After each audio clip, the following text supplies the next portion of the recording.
Well, in the beginning, I was a little disappointed that we had the very last slot of the evening.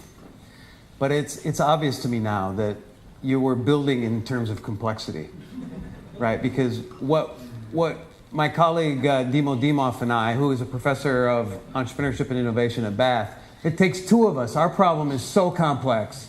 Our problem is more complex than your problem. So that's clearly why we're at the height of this event, and it's clearly why there's two of us, okay? And so what I'm going to do is I'm going to get us into this topic, and I hopefully in a reasonably engaging way. I'm going to hand over to Dima, who's going to do some of the more intellectual heavy lifting, and then I'm going to come back at the end and offer you a proposition. Does that sound fair enough? So, what type of entrepreneur do you want to be? Our complex machine started out like this. It had 3 questions it had to answer. Can I eat it? Will it eat me? Can I mate with it? That was the beginning of our machine. And here we are today, some millennial afterwards, and perhaps we haven't evolved as much as we would like. I'd like to ask you to help me do a quick exercise, and it's actually quite useful because it's late in the evening. So if you don't mind standing up.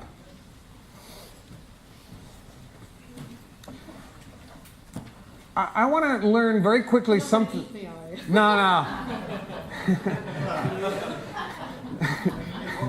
I never make promises like that. I want to know a little bit about you, and this is a really fast way to do it, okay? If you've studied engineering, if your training was as an engineer, please have a seat.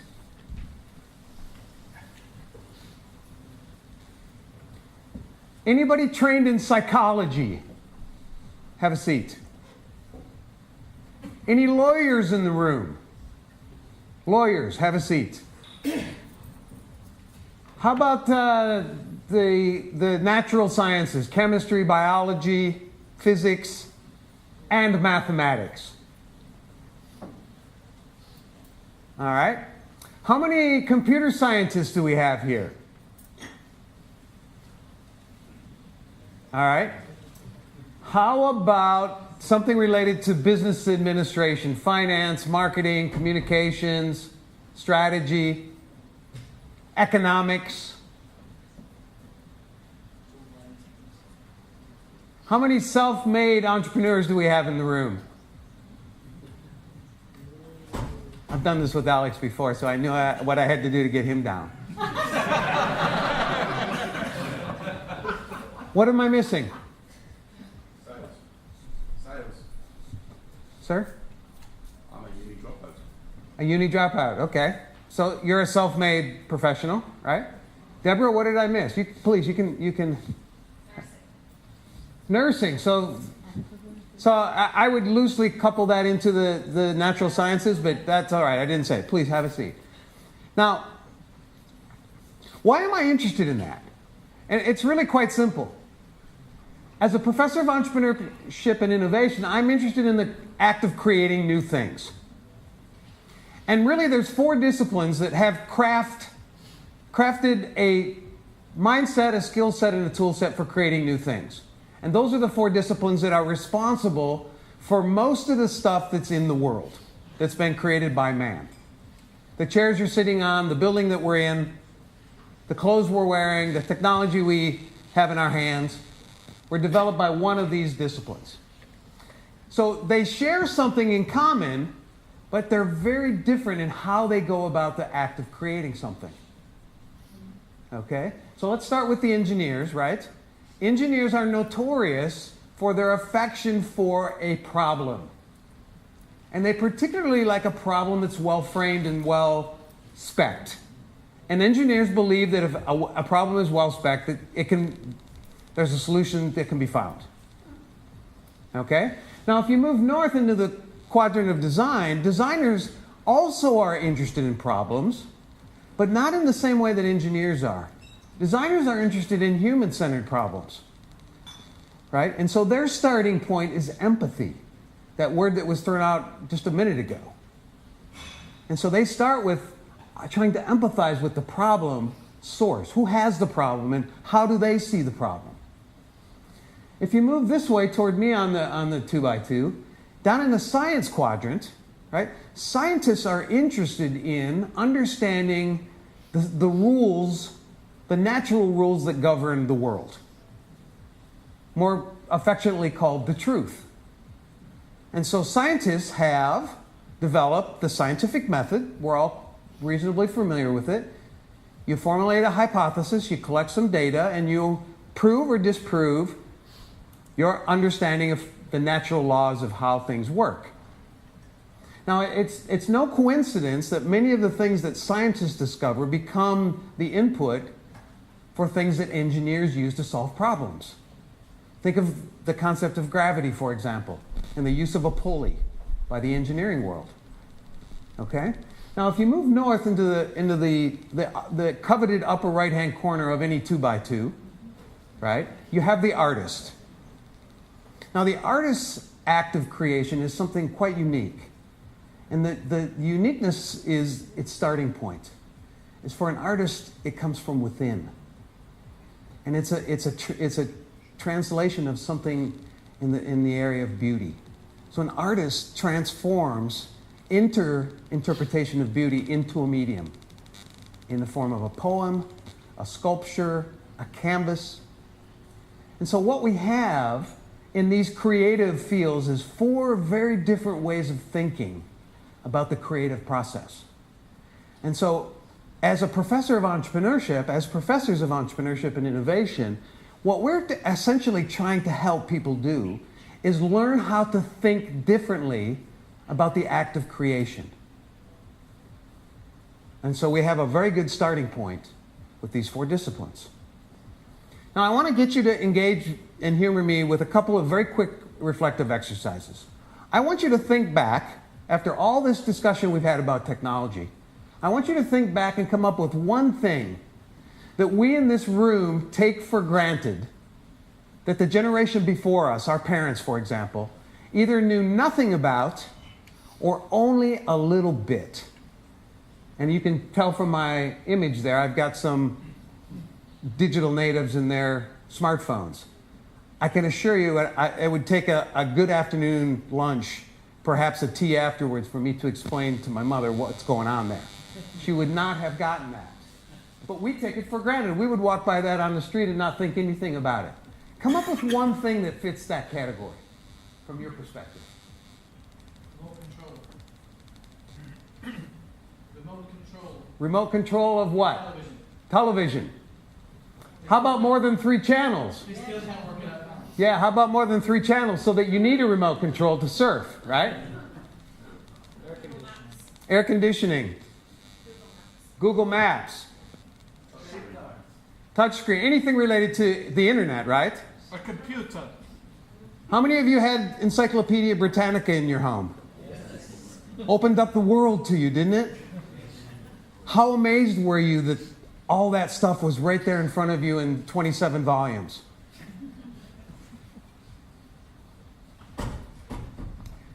I wanted you to do the same exercise, only this time instead of doing an exercise in memory, which is what you just did, I want you this time to look forward. And now I want you to ask the same question of ourselves.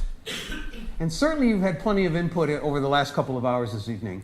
But what is the one thing that we don't know very much about that the generation coming after us will take for granted? And how about, we think it's pretty cool to fly between European capitals without thinking too much about it. How about interplanetary travel? As something that you don't think twice about. Is it possible? In the next generation? Perhaps. What else fits into this category? The free internet. The free internet. Traveling time. Lab-grown food. Time travel. Bespoke medicine. Bespoke medicine. Clean air. Texas. More women on boards. You are ambitious. Self-regeneration. Micro robots in your body fixing things. Yeah. How about a solution for mortality? Not a good idea. Wrinkles will do for a start. Right? So, this is an exercise, by the way. The first exercise you were using your memory to look back. This is an exercise in imagination. I'm going to come back to those two themes in a minute. That's why I wrote them down. Now, I want to ask you to do one more thing very quickly. I'm only going to give you 20 seconds, and you need something to write with and something to write on. Okay? Very quickly, right? Pick somebody close to you and draw them. Go.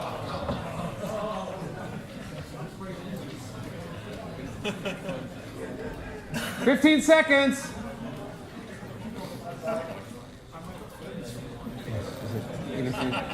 Sorry.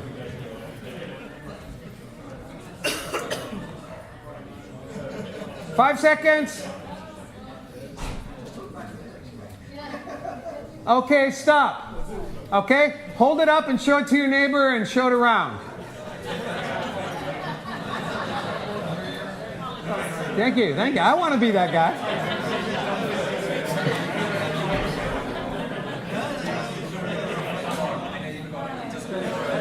Yeah. Okay. A little bit of nervous energy, a couple of gaffes at the beginning. You're probably not so confident in the fact that what you created was either useful or interesting to your neighbor, and you were hoping it wasn't offensive, right? Right? So let me unpack this, right? So imagination, the second exercise, is about envisioning things in your mind that do not exist. Okay? Now that's not an overtly technical, it's a very practical understanding of imagination.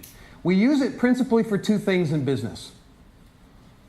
We use it to cross the time horizon into the future. So if you're thinking about a meeting in a half an hour, or what you're going to wear to work tomorrow, or what you're going to say in that presentation that's in the future, there's only one place you can do that, and that's in your own mind. So if you're interested in creating value in the future, then you should get reacquainted with your capacity to imagine. The second thing we use our imagination for is human empathy. You cannot know how someone else feels. You can only imagine how they feel. You can only imagine how a customer will respond to a new feature or to a new product. And so if you're interested in future time horizons and understanding how what you do is going to have an impact on someone else, this is your tool. Now, imagination is quite important because it's the mechanism that feeds creativity. Before you started doodling on that piece of paper, you thought in your mind what you were going to transfer to the paper. You envisioned it first and then you created it. No imagination, no creativity. Okay? It's a focusing of our imagination to solve a specific problem. Right? Actually quite useful in the world of business. Now, these two things are the basis for what was very eloquently described by Jonathan as innovation. The application of creativity to generate a novel solution that creates value. That creates value. Without that last sentence, it's just invention. Totally agree with Jonathan's argument about that. So, what we've got here, clearly, if you want to generate new things, you've got to invoke your imagination, you've got to focus it on an interesting problem so that you can unleash your creativity, and you've got to ultimately land that in something new that creates value. And as simple a definition as I can provide for what is entrepreneurship, it's the management of that process. It's the management of that process. And we give it a distinct name because it's different than business administration.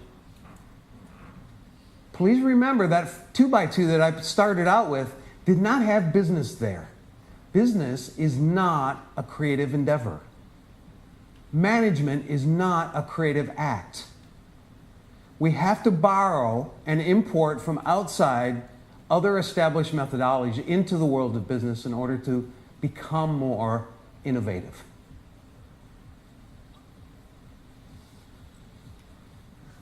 Everybody know the answer to this? Zero. What's the answer? Zero. There's too many mathematicians in the room, right? How many of you learned at one point in your life that the answer to this is 10? Right? And it's in your memory, isn't it? Now, you probably haven't thought a lot about whether it could be something else because you were told it was 10. It's not 9.5 and it's not 11.5, it's 10. That's okay, that's pretty comforting actually. How about this? You experience it as 10. Yeah. You count 10 things. If you have 10 Yeah. plus 5 things, you've experienced it. Yeah. How about this algorithm? Isn't this the one we've been talking about for the last 2 or 3 hours? Yeah. Do we want machines to do that so we can do this? So here's the question I want to ask you. Which of these two problem sets reflect the kind of problem you face today at work? How many are in the second category? Not exclusively, of course. We face both, right? But is this one frequent and increasing in intensity? Yeah. Right? Now, which one of these two equations requires the direct and explicit use of imagination and creativity?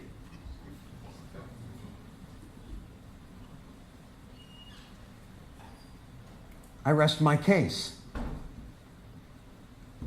Yes. Right? That's all we have to say here is yes. So what's the imagination challenge?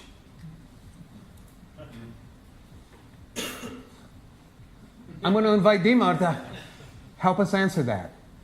I'm the imagination challenge. All right, so let me go back to what imagination is. Imagination is looking at the situation we're in and seeing it in a different way. Imagination is looking at what everybody's looking at, but seeing a different thing. So in other words, imagination is looking at the situation and taking a different meaning, imposing a different meaning on it. Why is that a challenge? Because meaning for us is fixed, for the most part. Meaning comes from memory. We look at things, memory tells us what they are. Meaning is fixed through the education that we go through. You know, think about the kid going through school that has to see things in a different way. That's a disruptive child. That's the child that's misbehaving. That's the child that's not getting to the right answer. Meaning is fixed through the habits that we create, the organization, the structures, the processes. They fix the meaning for us. So what we have when we talk about imagination, the challenge is that when we think, we don't think about what we see, because that we take for granted. And we lump together, when we see things, there's the objects, the situation, the stuff, the visual input if you see, but then immediately we attach to that judging what it is that we do. So in other words, the meaning. So these two together create the meaning. So when we think, we take the meaning for granted. We never stop. We say we work with whatever we take for granted. So how about if we step back, start thinking about thinking. So in other words, thinking about the fact that seeing and judging we're lumping together. So if we do a simple example, here, we look at that picture, immediately two things jump. We think of it as a horse. But there's two things that happen. One is, there's the object, which is this brown thing that moves, and it has that particular shape. And we have to describe what we see. We have to use a concept, and we use the word horse. So we have this interplay between an object and a concept. And these two things, they lump together, they create the meaning in this case. Now, in our work practice, we don't quite objects and concepts. We will work with features and functions. We work with solutions and problems. We work with products and markets. They fix meanings in exactly the same way. So the challenge, if we start thinking about thinking, is can we separate, can we disentangle the two and linger a little bit in this space in between seeing and judging. So let's start exploration. So what happens when we do that? Well, we can be imaginative if we take the concept horse, and we start applying it to other objects. You can look at a stick, all of a sudden see that as a horse. We'll look at a chair, see that as a horse. All of a sudden these things become horses. So we take the concept, we apply it to other objects. Children, by the way, this is a major milestone in child development where they learn to separate concept from an object, and this is when children become playful. And of course, then children go to the education system. That playfulness is beaten out of them, meaning is fixed. And then we come here, and our goal is to become children again, which is quite interesting.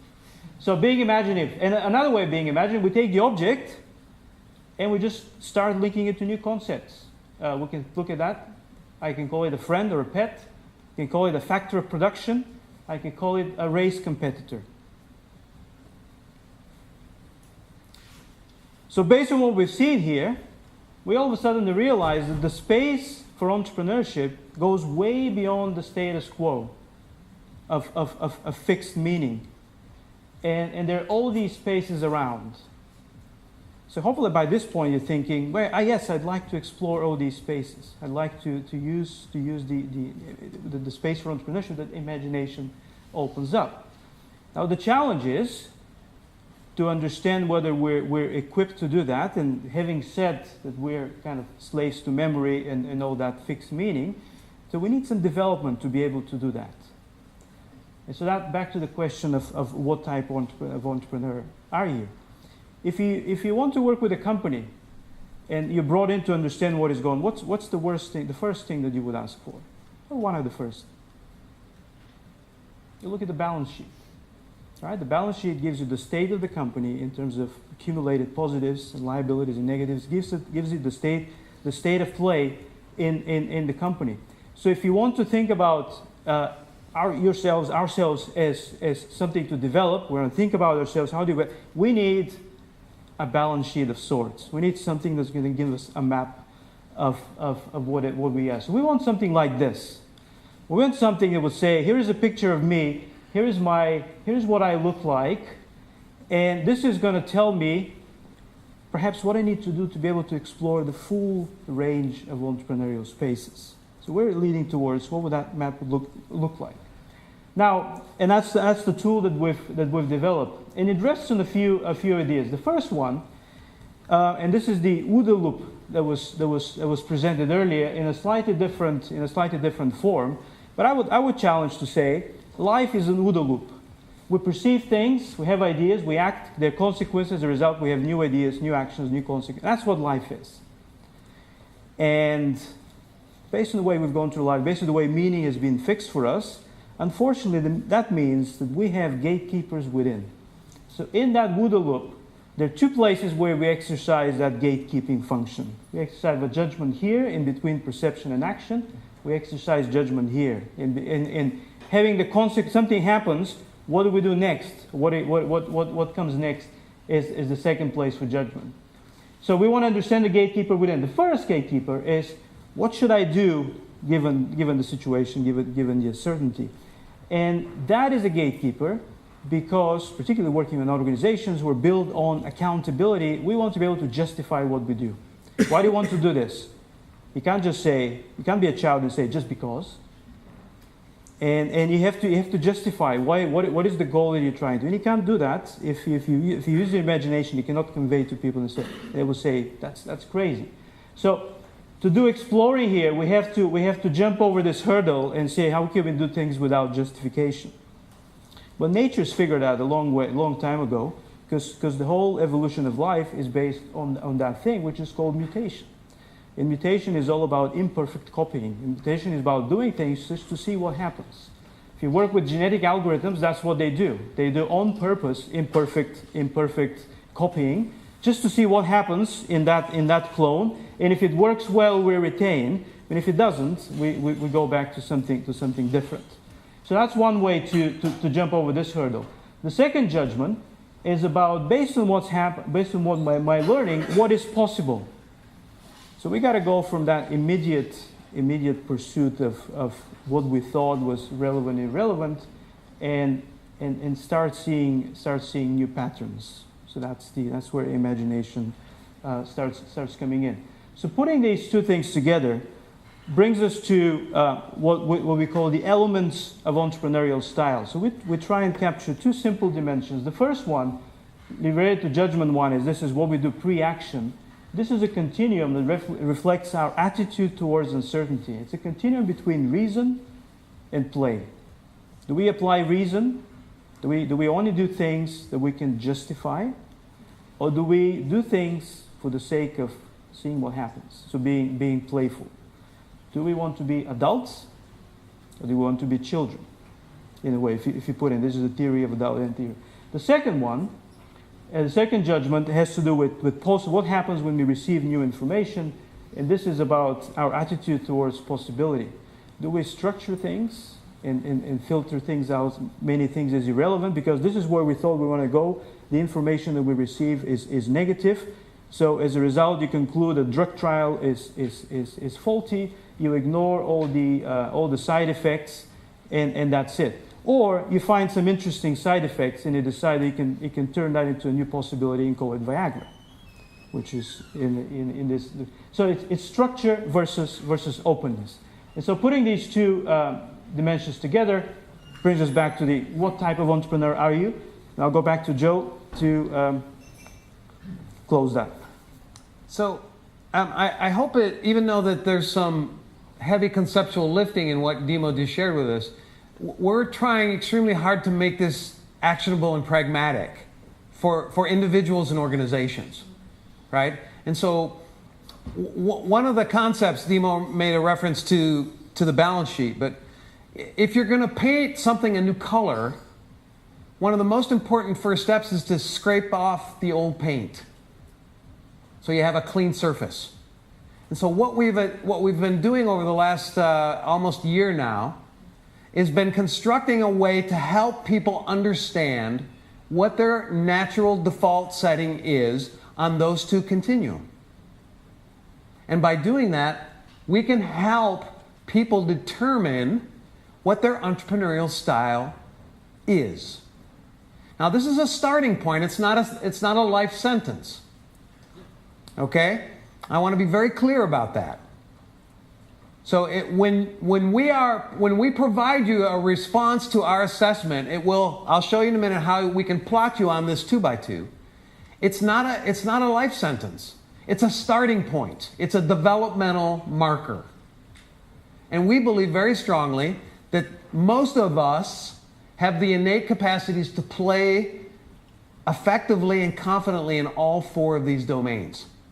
And so the question is, how do we take control of our cognition in a way that allows us to explicitly choose our way of thinking rather than be a victim of it because of habit and because of memory? How do we get better at mixing the power of both of these things into new formulas? Okay? So we've got a focused, a playful, an incremental, and an exponential. And please, let me emphasize, this is not where everyone should try to aspire to. And those of us who've worked with startups know the treachery of living in that quadrant. Right? If you've ever spent any time around a venture capitalist, the word focus is often used when they talk to startup teams. Can you just get a product out the door, please? So there's no good or bad here, but there's definitely appropriate and inappropriate based on the nature of the challenge that you're facing.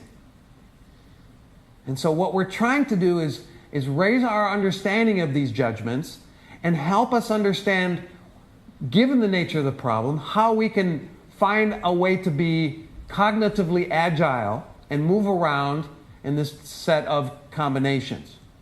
So we can assess and plot, just like you're seeing here, your response to 20 questions. Okay? 10 for the first construct and 10 more for the second construct. Okay? And we can give you a data point of what your default decision-making style is. And of course, then we can take that and help you find a quadrant and with a position within that quadrant. Okay? Once we have this in place, now we have the table set for a developmental conversation. We can use the power and the tools of education to help you move north and move east, or move south and move west, depending on where your starting point is. Not only can we benchmark and understand and help individuals understand where they are, but we can actually do business units, entire organizations, right? And so you might be here, but your peers might be distributed in other places. And now we've set the table for having conversations about how we form and interact in work teams. And we have at least the makings of a proxy cultural orientation toward those two decision-making styles. So what we're really interested in doing here is helping people understand their starting point and helping them unlock their entrepreneurial potential. And I'll just close with my reminder here that this is a developmental framework. It's not a traits metric that says you are here, take it or leave it, sorry, happy. This is a developmental concept and construct. And I'll leave you with my favorite quote: anyone can be more entrepreneurial, and everyone should try.